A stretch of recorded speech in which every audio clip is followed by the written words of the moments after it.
You do this every year and we never get any visitors. May said, and how do you know it's really Halloween? Clarence turned, he adjusted the scarf around her neck and kissed her nose. Hope springs eternal, he said, and I keep track of the days so I know when the old holidays are. You're a mad fool, she said. Maybe so. There was a candle in every room, but they failed to hold off the darkness. Shadows danced in every corner outside. The wind howled and threw icy rain against the walls.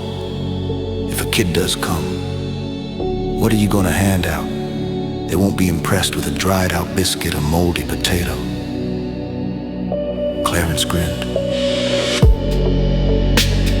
Don't worry your pretty little head about it, he said. I have resources. You found something at Bartertown? Maybe I did. You're a scamp. She grinned. If it's really a holiday, we can spare a spoon of possum stew if you want it. Through layers of wool, she rubbed his belly. They weren't starving, but like everyone else, they were always hungry. What about you, he said. There's enough, I'll have a spoon too.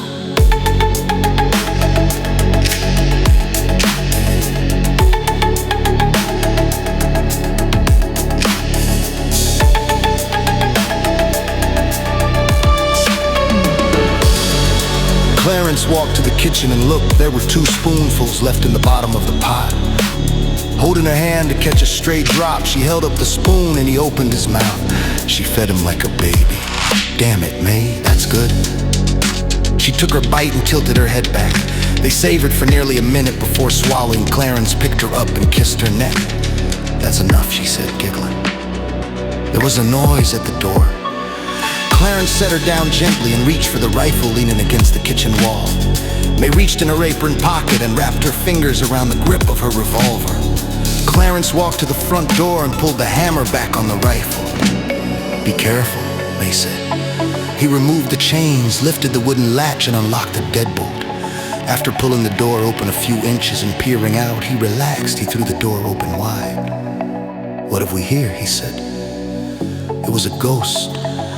A 3-foot-tall ghost wrapped in a ragged sheet with crude eye holes. Boo, the ghost said. A man stood in the front yard with a double-barreled shotgun laying in the crook of his arm.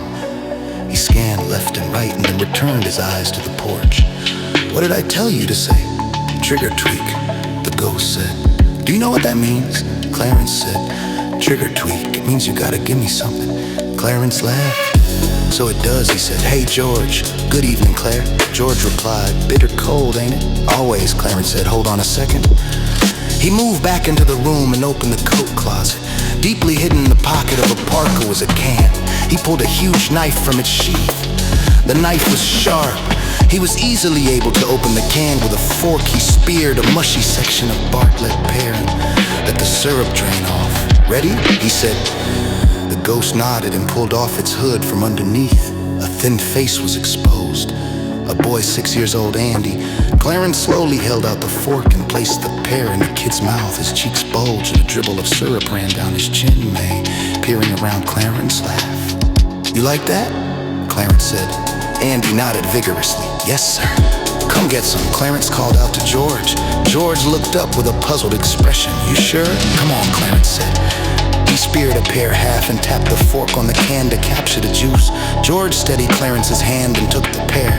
God damn, that's good, he said. What is it, Daddy? Is there more? Not for now, George said.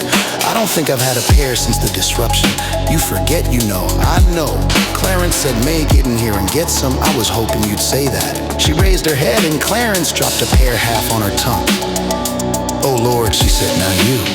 Clarence shrugged and peered in the can. He worked the fork and pulled out his piece. There's one piece left if you want to take it back to Helen. How's she been doing, by the way? Same no better, but no worse. I'm not sure she'll make it. You mind if I drain off the syrup first? Then you can take the can back to her. She'll love it, thank you. Clarence handed the can to May, who took it to the kitchen. Soon, she reappeared and handed the can back to George. One more time, Clarence said to Andy. Trigger tweak. Andy said. Clarence chuckled. Good night, he said. He closed the door and worked at all the locks. You're a hopelessly sentimental old man, May said. That's nothing, he said. Wait till you see what I have planned for Thanksgiving. Oh, you're such a rascal, she said. Come to bed. Let's give another try to making a baby. He licked his fingers and pinched off the candle in the jack-o'-lantern. He worked the cardboard back into place and smoothed the duct tape outside. The cold howled with frustration. Sounds good to me, he said.